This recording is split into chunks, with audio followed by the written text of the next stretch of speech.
We're here now in the 15-week winter course part of the FIDGTEP program.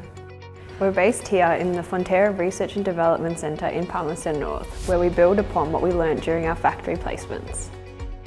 We learn more about the core products, powders, proteins, creams and cheese, as well as other areas such as environmental, food safety and quality and statistics. This all contributes to our Masters in Dairy Science and Technology. The average day might involve some lectures, tutorials, problem solving, lab work, practicals, maybe even some tasting. We're being taught by subject matter experts in their field. They bring passion and energy to what they're teaching us and love to share what they know. I moved over from Melbourne to be a part of the program. The grad cohort is a really supportive network and you make really good friends. Everyone's been really friendly and happy to help. As part of the program, we're exposed to so many different parts of the business and get to see so many things hands-on. A lot less textbook compared to uni. It's really cool being able to see the different parts of the business that you could end up and all the opportunities.